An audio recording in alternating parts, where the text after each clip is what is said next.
Today, we speak with Dr. Paul Theriault in Canada about the incredibly interesting work he is doing in the field of trituration. If you don't know what trituration is, don't worry. Paul will cover all of that today. And he'll also explain why it's important that, as a profession, us homeopaths do more work in triturating past the traditional C3 and C4 to elicit an even deeper and more complex symptom picture to then help our patients on an even more profound level.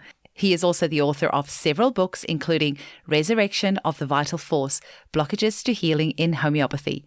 Be sure to check out his website at drpaultheriault.com. That's Dr. PaulTheriault.com. Enjoy the episode. Welcome to the Homeopathy Hangout, where we discuss all things homeopathy from around the world. And now my mum and your host, Eugenie Kruger. Hello, homies, and a very warm welcome to Homeopathy Hangouts. Today, we speak with Dr. Paul Theriault from Calgary. Welcome, Paul. Hi, thank you for having me. I was tempted to accidentally slip in there from Edmonton, but you were saying that there's a bit of a rivalry there. I didn't know about that. Yes, there is. So I'm from Calgary. I love Edmonton, but I am not from Edmonton now. So tell us, Paul, how were you first introduced to homeopathy? I was first introduced to homeopathy when I sought naturopathic treatment when I was doing my undergrad. And when my practitioner at the time, Tessam, was big into homeopathy. And then even more so when I was in naturopathic medical school. And I started with the basics there. And then I took some advanced training from Divya Chabra, who was offering it in Toronto at the time. And it was really good because Divya did these recorded cases. And I'd always seen this state in like my friends. And she just, I'm like, that's what that is. And then it just started making sense after that. And I started doing a lot of extracurricular training and so forth. That's amazing. So can you actually train to be a naturopathic doctor in Canada, or do you need to do that in America? Oh, no, we got formerly two, now one school that has two campuses. Oh, amazing. So yes, we are able to train ourselves up to the doctoral level here, and we have the same training as that American level of naturopathic medicine and so forth. We share an accreditation agency and the standards. So it's like the North American model, but people only call it the American model because the Americans are just so dominant in everything. But Canadians use it too. That's great. Quebec has its own word system. We don't have any of that in Australia. So hopefully one day, I think that would be amazing to actually be able to see that over here. I have been so encouraging for the Australian Naturopathic Doctor or the NDs in Australia to start adopting the CNME standards and the licensing exams. And every time I do this, I get accused of all these horrible things. But I'm like, it has worked reasonably well in North America for us. And the concern that people have is that it's going to dilute the vitalism in Australia, and that's happening anyway. And just a little side note, as I was looking, because we're in a mutual professional homeopaths Facebook group, and I was just looking through some of your old posts, and you had one there on Divya Chabra's butterfly remedy. Did you end up finding some good materia medica on that? Because I'm looking for some as well. No, still not, because I have her butterfly remedy. I'm fascinated by them. Okay. I did not. I have a book on insects, and all of the butterflies are in it, but I couldn't find anything firm about Divya Chabra's or which butterfly, in fact, it was. Yeah. And if there's a thing I have with homeopaths, we tend to be very imprecise about our remedy sources, and I've done this in the past too. I'm going to take something there, but like people will prove the color purple instead of light, a nanometer, whatever. We're very imprecise with a lot of things, and I'm just like, okay, we can't do this anymore. And butterfly was one of them, and I adore Divya. Greatly respect her. At the same time, girl. Yeah, we want to be able to know where that information is. I'm slightly obsessed with butterflies, so I will very quickly move on from that. Otherwise, this could turn into a butterfly podcast. But you are the expert in triturations. Now, this podcast is for mostly the general public. Loads of homeopaths listen to it over the world, but I want to keep it enjoyable for the general public as well. So can you tell us what the heck is a trituration? So trituration is one of the ways in which homeopathic medicines are prepared. It's basically the process of grinding and scraping. Now, Hahnemann in the Organon, which is the founding text of homeopathy, stipulated that you need to triturate for 3 hours to do this. This really didn't get challenged for a couple hundred years. And then in the 1990s, a guy named Witold Erler started triturating more. And Witold was very sensitive, and he experienced the state of the remedies in a very succinct and clear form when he was triturating them. And then when he started doing 4 hours, it was actually a typo in a book he was reading, stipulated 4 instead of 3. A fateful typo. Wow. Then he did the 3 and he experienced the remedy, and then he did the 4th and he's, I understand now. It was outside of the state, and there was like a resolution. And so we've gradually been, and he found that there was like when you made a remedy, when you potentized the remedy from that trituration powder, you'd get a remedy with different properties. So quite often more powerful ones. And we've since developed this even further. Typically, if you do 1 to 4 trituration hours, you have a remedy that focuses on like an individual. 5 to 8, you will have a remedy that will start to affect like around the individual, like particularly if there's a familial pattern that can trace to a remedy, it will have a much greater effect if you give it in a remedy that's made from that 5th to the 6th or 5th, 6th, 7th, or 8th triturations. It's the same thing. So from the 9th to the 12th, we see more planetary level ones. So if there's a planetary issue, and there are several, then you can, and you've got someone who's got a resonance to that, you can really take a big chunk of that out by doing a remedy made from the 12th trituration and so forth. And you can just keep going up and up that way. I think the maximum I did was I did my own blood for 36 hours. That was not all at once. You can take breaks, but it took me like a month to do that. But that is, those you get up into some pretty high and mighty places when you do that. It's incredible. Yeah.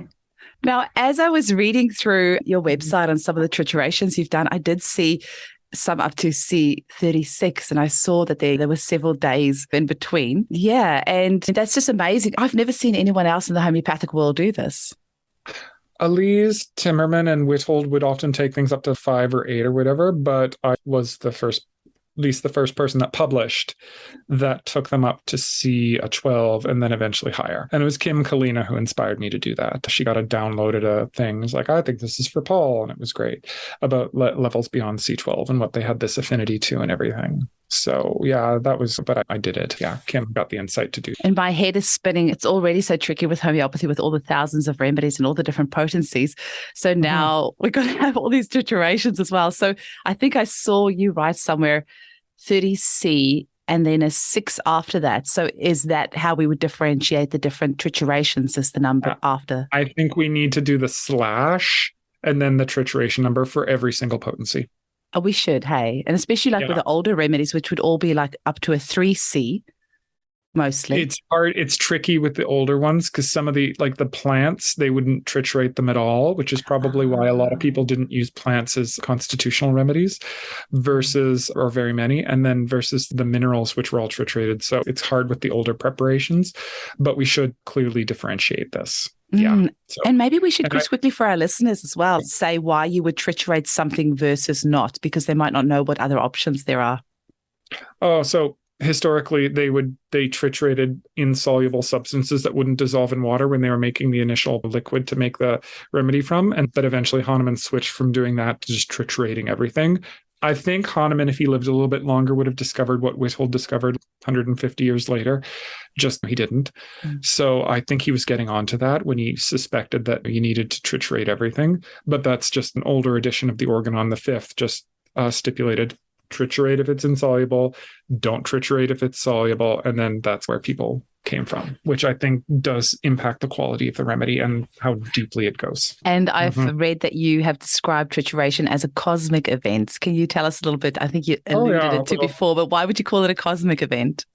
Because it affects things outside of yourself. You're moving through these kind of layers of consciousness with this substance, this consciousness of the remedy through these different layers. It is those traditional religious ecstasies or those journeys up to heaven, which many religious traditions have in various forms, whether you're climbing up the world tree or Yggdrasil or something, or you're going up Ezekiel's ladder or whatever. Most religious traditions will have a version of this, or you're going up and joining the Loa in a spirit journey or something like that. You're journeying up with the substance and learning from it, and both you and the substance and kind of reality around you are transformed by that journey. That's absolutely beautiful. And what sort of remedies have you done? And do you usually do it by yourself? Do you do it in a group? Yeah, I often do it in a group, but I often will do it by myself. I have done a lot of animals. Mm. I'm doing a lot of no-sods right now. I'm doing a lot of I'm working on my birds book right now, so I'm doing a lot of birds. That Khalil Akir just sent me a bunch of feathers and everything. I'm like, oh, feathers, I thought I was done, but I'm not. So I'm adding a bunch of birds to the Materia Medica right now, and yeah, it's everything. Sometimes spirit remedies. A lot of me and Michal do a lot of plants together for her upcoming book on, she calls them the primitive plants, but the non-flowering plants, so like mosses and ferns and gymnosperms and things like that. Oh, And yeah, amazing. so I do a lot of everything. Haven't done as many minerals as other ones, but maybe one day I'll get to that. Our neighbour is a parrot breeder, so I might have to send you some feathers from the Australian parrots because it doesn't sound like Well, you're busy enough. it's funny too. I've been like knocking down the doors of Australian and New Zealand homeopaths. I'm like, you guys have so much weird animals and plants and stuff down there. And the New Yeah. Zealanders with their weird birds, and almost none of them have been proven or potentized. I'm like, get on it. Chop, chop. Like, guys aren't keeping up here. Absolutely. You sound like you're doing enough work for the rest of us to pick up our slack. So why do you feel it's important that we go up high in these triturations? And do you think you'll go further than a 36? Quite possibly. Nothing's called me that high yet, but the times demand it. In Vitalist medicine, which I would, medicine that works with the human vital force, which I would include homeopathy as a part of, we are guilty of thinking small. We are guilty of focusing on the individual or the individual problem and not thinking about like the world around. This is not universally the case. Like classical Chinese medicine thought large. They have this correlation of their system with weather patterns and with society and everything else like that, which is very effective, which is all those correspondences are true. Those are those higher like C8 level or C12 levels of their substances and their problems. We just in Western vitalism typically don't do that. And I think that is a mistake. I think we need to do that. And we do have this technology available now in triturations to have substances that have a more unique resonance to that. Amazing. So I think the times and patients and issues demand it. Because I don't know what your practice is, but a lot of the things we're treating nowadays are not just diseases of individuals. They are diseases that everyone is going through at once, whether it's an epidemic or whether it is everyone getting terrified that the world is going to end or government, or everyone feeling like this reach of government tyranny or anything like that. Like we're all going through things together. These are not individual problems. These are individual manifestations of collective energies that we're all kind of processing through. And you kind of, I think, a slightly different way of preparing a remedy is more effective for those. Absolutely. That's just fascinating. I'm really excited about the possibilities because, I completely agree with what you're saying. Now, I know some people can get really affected by the triturations, and obviously that's the point because can you maybe talk to us about the experience of going through a trituration for yourself? What sort of things do you experience? And I know sometimes it can affect people quite profoundly. And how often do those symptoms usually last? Do you ever have any issues getting rid of a symptom that you've had from a remedy? And what is the kind of spiritual process for you of going through a trituration? So I've done so many hundreds that basically I could just leave it in the bowl. And I'll just tell the remedy like, all right, I'm done. You're in the bowl. You're staying there and everything. And then I'm me afterwards. I've been doing this so long that I can do that. The first ones, it was harder to do that. I ended up being in a state with the first couple of remedies, but then you just get over it. Yeah, no, I don't typically take, some people, particularly if they don't do this a lot, will have those profound things. And I certainly did the first couple of remedies I did, but yeah, no, it's not something that affects me that profoundly anymore. What I experience is just me in a different state. Oh, here I am being this bird right now. Or I did Canada Goose a little while ago. Here I am being super aggressive and angry and like asserting myself. And then I just get into this. And eventually, if you do it enough, you learn how to feel and identify how you're different. And then you just write it down and then leave it in the bowl and it's done. That's incredible. And did you have a particular favorite remedy that you've done? Oh, I've had many favorite remedies. The first one I took up to C12, Rosa acicularis, so the Alberta wild rose is something of a favorite of mine. But all the remedies, I have many that have been profoundly affected me. There typically there are remedies that like set the stage for work afterwards. And there's a few. Rosa acicularis was one, Sarcodes sanguinea was another, China and Crataegus were others. Amazing. So just wondering, is there anything else that you want to tell us about triturations. And just what would you say to the homeopathic community who are maybe a little bit skeptical about these higher levels of triturations? I would tell them to stop being wusses. I'm like, frig off. Like, we cannot afford complacency. What did Hahnemann say? Any kind of failure to utilize the best, I forget the exact quote from the Organon, but failure to be the best practitioner that you are is, in Hahnemann's view, in the Organon, a crime. You need to learn to utilize all these things. I don't understand where the skepticism comes from. I really don't, other than just laziness or not wanting to do it or anything. Some of it does come from the fact that pharmacies have not been good in providing these remedies. Like, I've asked people some pharmacies to produce them for me, and they're like, we only do this the way Hahnemann said so, with 3 triturations. Like, why can't you do 4? They're like, we only do that the way Hahnemann did it. I'm like, okay, fine, whatever. How about if I give you the trituration to make? Will you do it then? No. And I'm just, anyway, I do not understand it. And I think it is not, I think that kind of just conservatism or laziness or whatever it is not becoming to any of us. I think we need to start utilizing this and recognizing these things when they are warranted and necessary, and stepping out beyond what we were used to do. Because if we just kept doing what we always did, we wouldn't have homeopathy in the first place.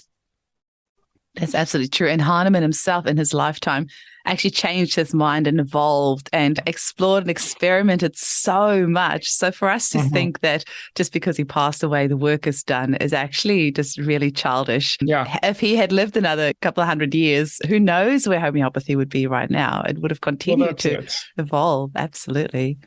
I joke about 7th edition homeopathy because the Organon went through 6 editions in Hahnemann's life. The 7th edition, I joke, is us as homeopaths using a range of potencies, because not only is there trituration, but the different potency scales have different effects. I've identified 5 potency scales, one of which I don't actually know a lot of, but I've done little mini provings on myself, so I get the same remedy in each potency scale and everything. The C potencies really have this strong effect on the vitality, which is probably why I still gravitate towards them. The LMs have a very physiological effect. They'll stimulate or destimulate various physiological organs. The X potencies really have this cellular physiological effect as well. They really are well suited towards being drainage remedies. So there's another potency called a fluxion potency, which Andre Sain writes about a lot. And it's very convenient. You can potentize up something if you don't have a higher potency in clinic, lickety split. But they particularly have a lot to do with consciousness. There will be a huge, this is where I am, this is where I am evolving to and everything, and I just can't quite overcome it. And the interesting part is you can make a fluxion potency from a C potency, and then you'll get those two, that kind of vitality plus that consciousness combined together. And then on top of that, you can also get triturations in there.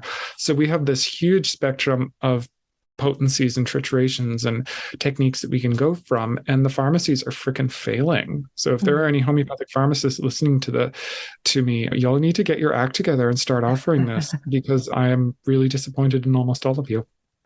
Not that I don't respect the work that you're doing. You're not doing good work, but like, you need to do this thing. And homeopaths need to start demanding these potencies and these like additional things from people instead of. And there's Fibonacci as well, but really that's C potency still at the end of the day. Those are still C potencies. There's their particular way of doing C potency. So that's Joe.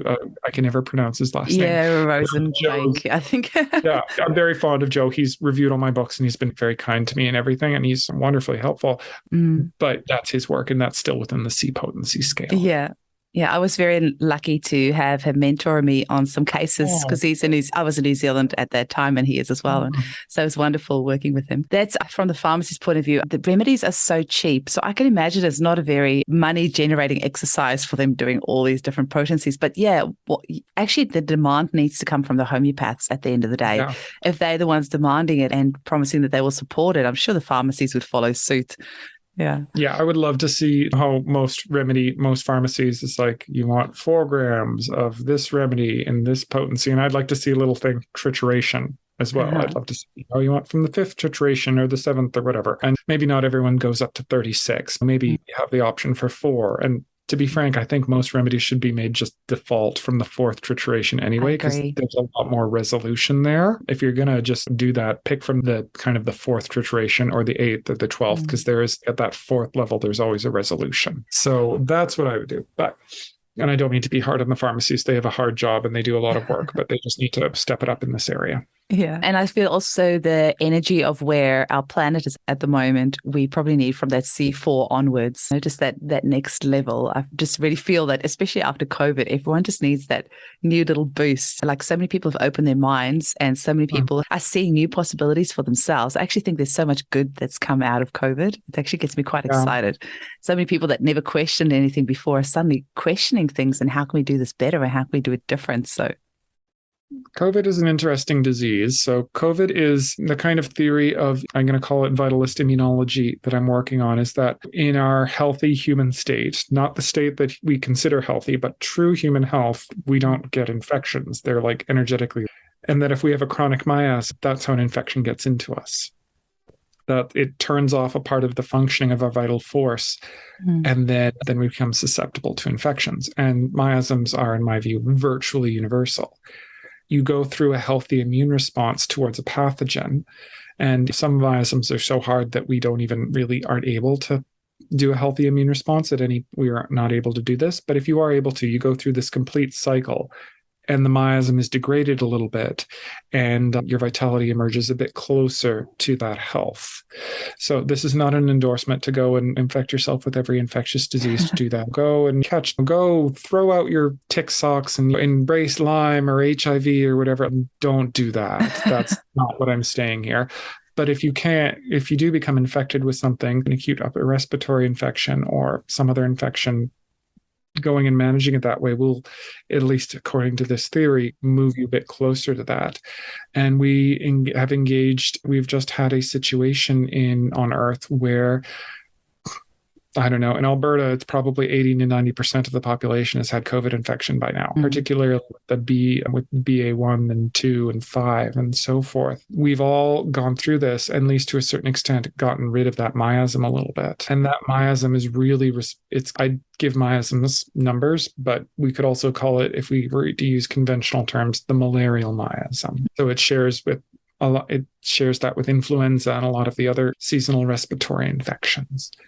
And that one really is responsible for like law and order and justice and this whole thing in society.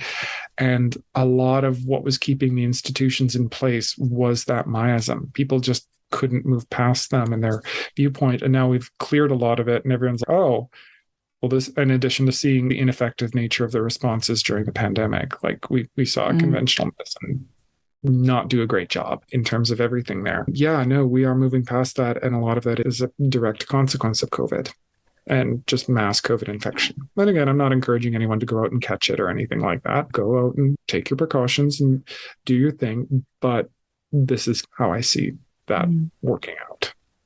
That's so interesting. Let's have a quick little break and then we'll be back.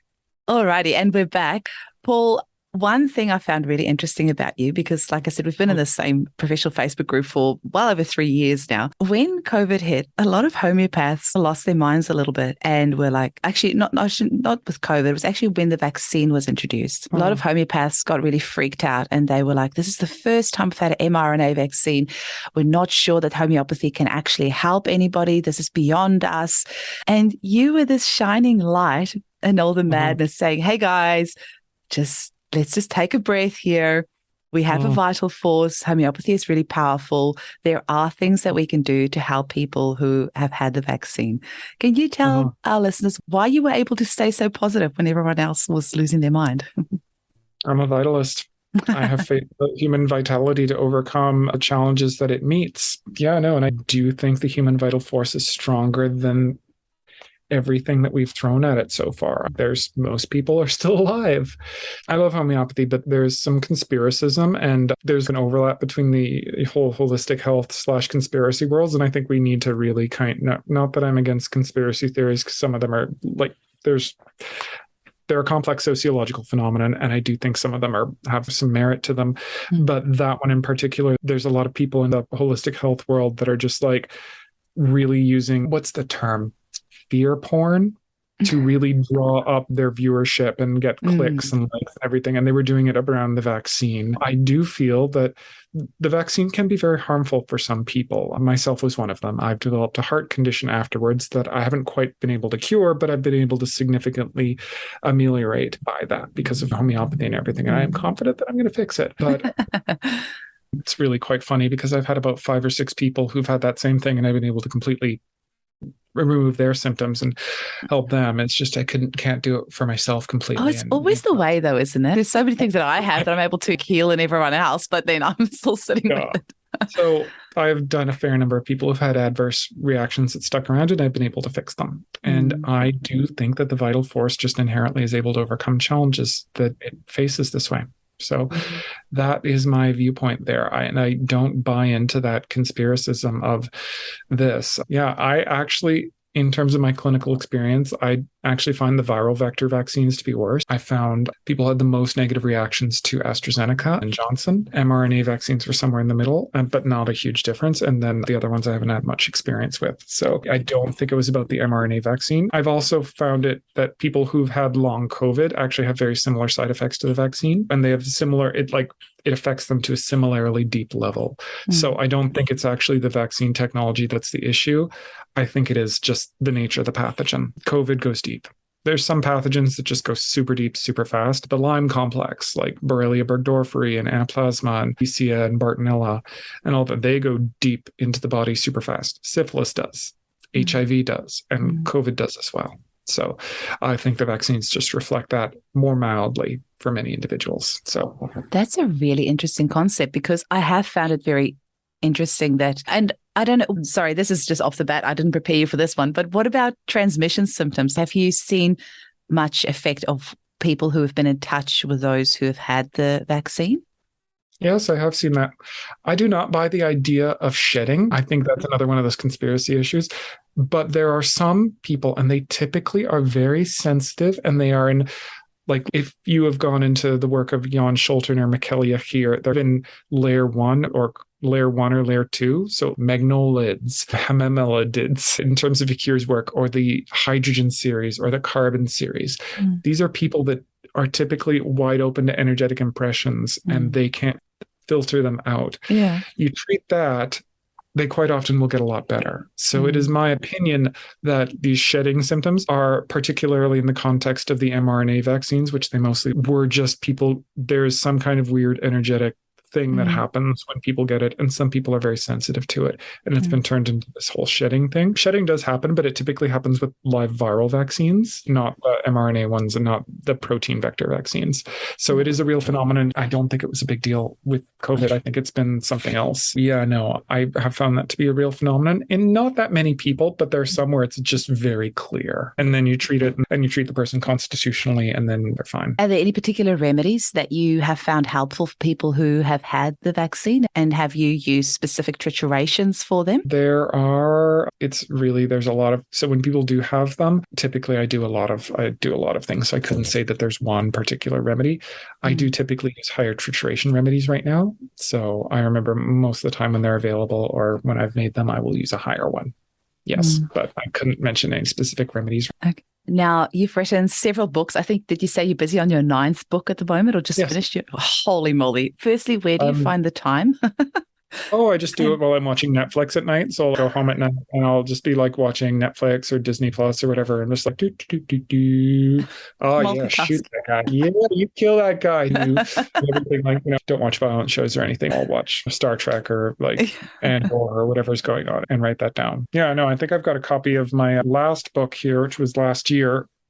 This is The Mammals. Oh, beautiful.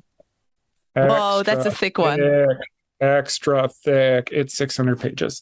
So yeah, no, and I'm working on birds right now. I've vaguely started a book on fungi, but I don't think that'll see the light of day for a while. And then I've got some no-sodes work that I'm doing with Kate Birch and her group that I'm hoping to get that Vitalist immunology theory going out there as soon as I've finished the trituration work to figure it out.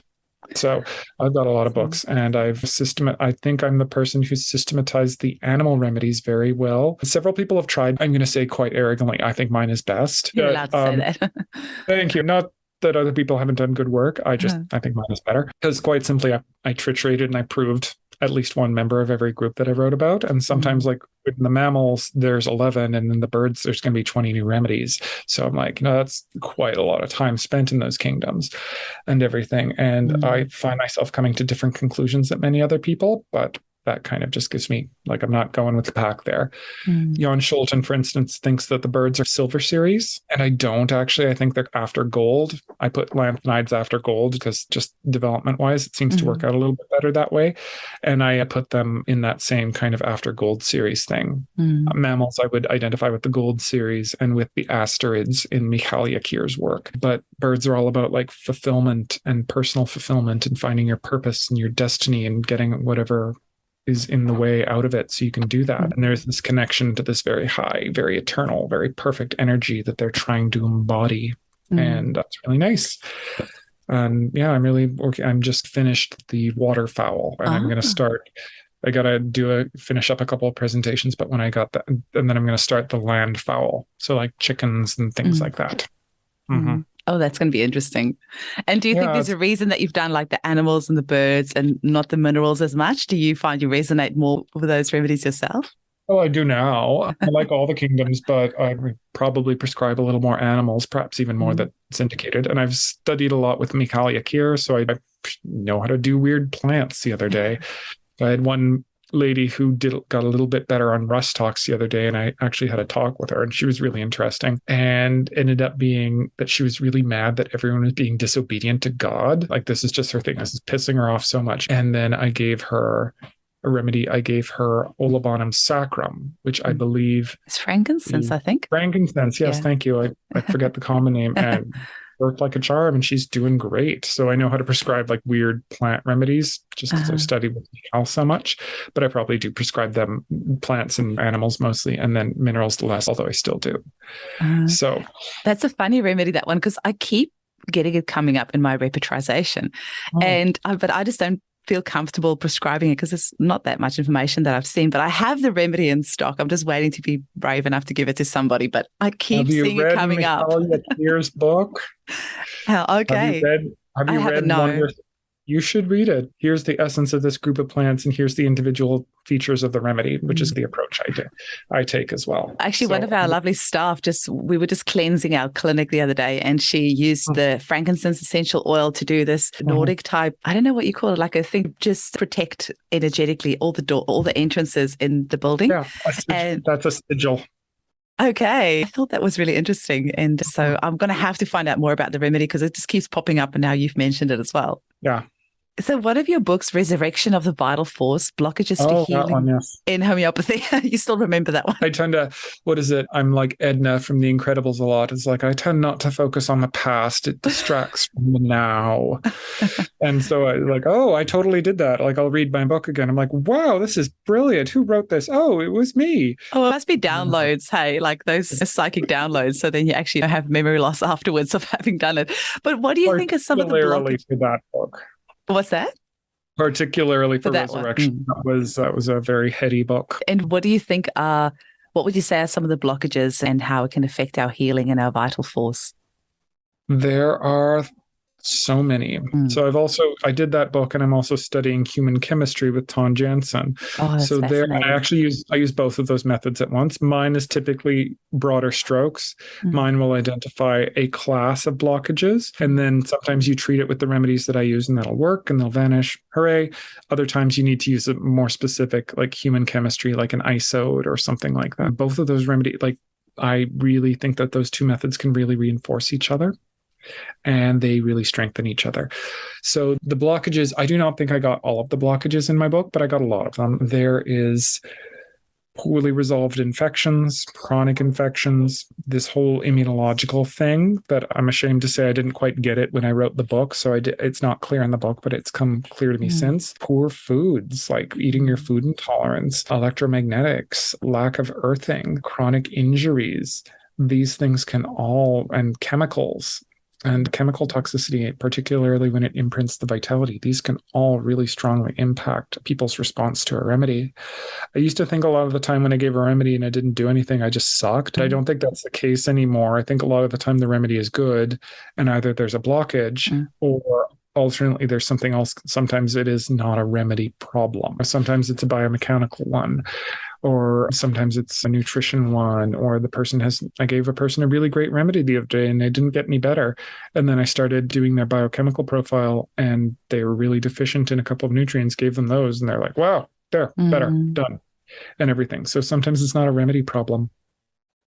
I completely agree. And it can be so hard sometimes finding out exactly what is that blockage, hey, because people wouldn't think to tell you that they live next to an area that's sprayed with glyphosate every week, or that you would go into the foods, but you really sometimes have to dig to get what we call the maintaining cause, or what that blockage is. Or somebody might have had several operations, but because it might have been many years ago, so they don't think to mention that to you. And even if you ask, they don't always think to mention that to you because it's not something that affects them in their daily life. That's why those follow-ups, I mean, I keep harping on about those follow-ups are so important to give us an opportunity to keep digging. Okay, what else is there? What else have you been exposed to? What other traumas are there? And what other things have happened to you that could be causing what's holding you back, and why this good remedy isn't doing what it needs to do? Yeah. Part of my book, it does involve some physical exam to identify the types of blockages, and I'm continuing to develop that. Although it's very funny, I talk about this with NDs and they're like fine with it. I talk about it with homeopaths and I suggest, okay, you need to touch the patient this way and do these reflexes. And they just get, homeopaths generally have this freakity deakity thing about touching a patient. And some places they're just not allowed to, and fine. But in other places, I just don't quite get it. Same thing with psychologists, actually, too. I've talked to psychologists and I'm like, okay, go take the pulse and take this reflex. And it just does not compute in their brains. Versus me, almost every patient, I'm going up and doing their Chapman reflexes and physically examining them and doing kind of the osteopathic techniques I know to figure out what's going on. And then it's okay, what's the problem? Yeah, no, there's a physical exam component that I'm developing and I'm hoping to refine further. I just have other projects right now and I haven't quite pursued them. I'm super excited about that because, it's that in itself is healing on so many levels. But you know what? The doctors in Australia are not even touching their patients anymore. Now I never go to the What are they doing, doctor. They're just observing them from a distance. And even the pediatricians, like it is, if you're going to a specialist pediatrician appointment, they won't even touch the child. They just look from a distance and go, oh, yep, the child has issues with their adenoids and their tonsils. Let's get it out. Or you'll go to the doctor. They just don't touch people over here anymore. They just don't go and do that physical diagnostic. You're just sitting in a chair over the other side of the room. And it's weird. It's very weird. And if most people are doing telehealth. I wish all the people listening to this could see the face I'm making right now. I'm like, fuck that shit, man. That is bad. I do telehealth 1 month. You need to get to patients on the run or anything else like that. I still do prefer seeing people physically in my practice because you can examine them and you could touch them and I can do I'm not quite at the level of a really good osteopathic doctor, but I've got the thinking fingers and you can put your hands in someone like, okay, this is a problem. That is a problem. The old DOs in the States could put their hands on someone and feel what their blood sugar was, like down to whatever, after decades of practice. I can't do that, but I can put my hands down and like, all right, this liver is out, this everything else is out, and I can do my reflexes and get an idea of what's going on. Okay. So I do continue to do that. And I am not that embracing of telemedicine. I use it. It's important, but not quite to the level that apparently pediatricians in Australia are using it. And a lot of other practitioners are doing. I only do telemed now. I'm like, why? Very interesting. So, Paul, what's the last message that you want to leave our listeners with, and regarding trituration or the work that you do, and just quickly tell them where they can get hold of you? The last message I would give people, I would suggest that the world is a much vaster place than our narratives allow it to be. We've each got our own worldview and our own ideas on our own things. And if you're in a healthy state, these will often guide you in your exploration of the world. But if you're not, they can really restrict you quite a bit. I would suggest that everyone kind of start to become aware of their ideas that are restricting them and see if they can move past them a little bit. And how I do that is I triturate. I get into the state of another being with different or another state than the one I'm in. And I go and I experience what's life's like there and with different restrictions. And then I start to degrade them after that. They just become less important when you've switched back and forth as much as you have. And yeah, that's what I would encourage people to do, however they choose to do that. That is a powerful message. I think all of us can actually just take a bit more time opening our minds and considering new possibilities and seeing things from a different point of view. I love that. And how can people get hold of you? It'll be in the show notes as well, but just for anyone that quickly wants to go hop on right now. My website is drpaultheriault.com. My books are published on lulu.com, so you can just look up my name there, or you can look up The Table of Animals, Resurrection of the Vital Force. Those are the book titles. And I'm on Facebook, but I use a different name then since I had a patient that was stalking me, so I changed my everything. And then that's how you. And my email is available as well if anyone wants to talk to me or anything like that. And for anyone wondering how to spell Theriault, it's Theriault. Yes, it is. So, okay. Theriault, like Ontario, not like. It's French. The letter H is decorative. Excellent. Paul, it was wonderful to chat with you. Thank you so much for your time. I really appreciate it. You're welcome. Thank you for having me.